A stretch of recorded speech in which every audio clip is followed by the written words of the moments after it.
पेड़ के नीचे एक लड़की का निर्वस्त्र शव बरामद हुआ था, जो खरोंचों से भरा था। आशंका थी कि बलात्कार के बाद उसकी हत्या की होगी। मृतका के पास मिले कागजातों से पता चला कि वह शव असिस्टेंट बैंक मैनेजर नब्या का था। उसकी कार भी वहां से कुछ दूर खड़ी मिली। पुलिस वाले मुस्तैदी से अपने काम में जुटे थे, तभी जीप रुकी और एसआई राघव उतरे। लाश को सबसे पहले किसने देखा था? राघव ने कांस्टेबल से पूछा। इस आदिवासी लड़की ने सर। कांस्टेबल एक दुबली पतली लड़की की ओर इशारा करके बोला। ये खाना बनाने के लिए यहाँ से सूखी लकड़ियां ले जाती है।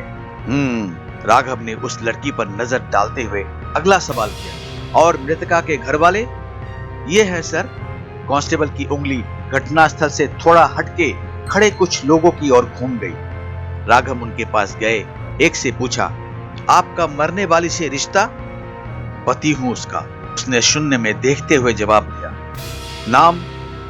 मुकुल। और ये लोग? राघव ने उसके साथ खड़े लोगों के बारे में जानना चाहा। ये मेरा छोटा भाई प्रताप और ये मेरे पापा। मुकुल ने वहां खड़े नौजवान और बुजुर्ग से राघव का परिचय कराया। राघव गौर से मुकुल का चेहरा देख रहे थे। उसके चेहरे पर अपनी बीबी की मौत का कोई दुख दिखाई नहीं दे रहा था। उसी समय कुछ पुरुष और महिलाएं रोते हुए वहां पहुंचे। पुलिस उनको घेरे के अंदर जाने से रोकने लगी। साहब, मैं इसका पिता हूं, उनमें से एक ने किसी तरह कहा। हम यहाँ कुछ जरूरी काम कर रहे हैं, एक कांस्टेबल ने उसे समझाने की गरज से कहा। थोड़ी देर में लाश आपको हैंडओवर कर देंगे। एक औरत की स्थिति देख राघव ने अंदाजा लगा लिया कि वह मृतका की मां होगी। लाश का पंचनामा कर उन्होंने उसे पोस्टमार्टम के लिए भेज दिया। भीड़ छटने लगी थी। शाम को राघव मुकुल के घर पूछताछ के लिए पहुंचे। वो घर पर अकेला मिला। उन्होंने उससे सवाल किया, आपको अपनी पत्नी की मौत के बारे में किससे पता चला और आप उस समय कहां थे? मुझे किसी सिपाही ने फोन किया था लाश मिलने के बारे में। वह सिर झुकाए बोला, मैं यहीं पर था। आपने उसे आखिरी बार कब देखा? उन्होंने अगला प्रश्न किया। जब कल सुबह वो ऑफिस के लिए निकली थी। उसके बाद बात नहीं हुई? नहीं, उसको कौन सा मुझसे बात करना पसंद था? मुकुल ने लंबी सांस लेते हुए कहा। वो अफसर हो गई थी। अपने बड़े बड़े ओहदे वाले परिचितों से उसका ज्यादा संपर्क रहता था। राघव समझ गए कि यहाँ के टकराव ने रिश्तों को तोड़ दिया है। अपनी बात कहते कहते मुकुल रो पड़ा। उसने अपनी जो पारिवारिक कहानी बताई, उसके अनुसार वह किराना स्टोर चलाता था। ज्यादा पढ़ा लिखा ना होने के कारण खुद तो कभी नौकरी की तैयारी नहीं कर सका, लेकिन अपनी जिंदगी में ग्रेजुएट नब्या के आने के बाद उसको परीक्षाएं देने के लिए प्रेरित जरूर किया। नब्या भी पढ़ना चाहती थी, लेकिन घर की खराब आर्थिक स्थिति ने उसके सपने चुरा लिए थे। वह खुशी खुशी मुकुल की बात मान गई।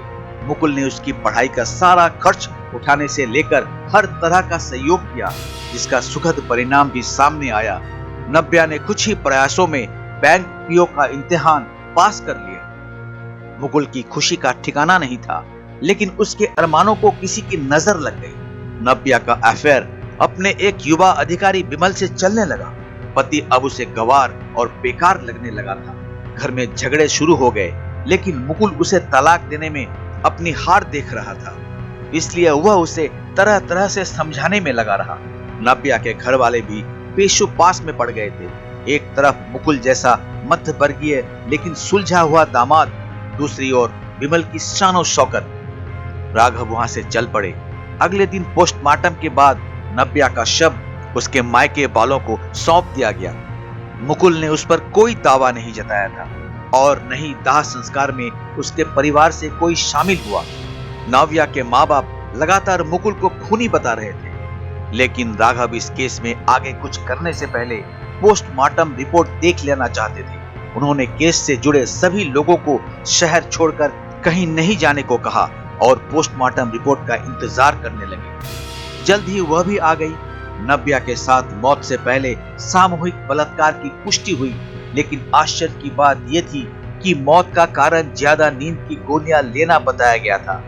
राघव का दिमाग चकराने लगा कि भला ये कौन से नए अपराधी आ गए जो जंगल में जाकर बलात्कार करे और फिर नींद की गोली देकर हत्या। मारना ही था तो गला दबा सकते थे, चाकू का इस्तेमाल कर सकते थे। वैसे भी लाश की हालत से स्पष्ट था कि दोषियों ने हैवानियत की सभी सीमाएं पार कर डाली थी। और अगर नव्या ने बलात्कार के कारण दुखी होकर आत्महत्या की थी तो उस सुनसान इलाके में उसके पास नींद की गोलियां आई कैसे? उसका तो बैग तक उसी की कार में रह गया था। इसके अलावा किसी दवा का कोई खाली रैपर आदि भी वहां से नहीं मिला था। एसआई राघव की पूरी टीम अभी इसकी छानबीन में लगी हुई है।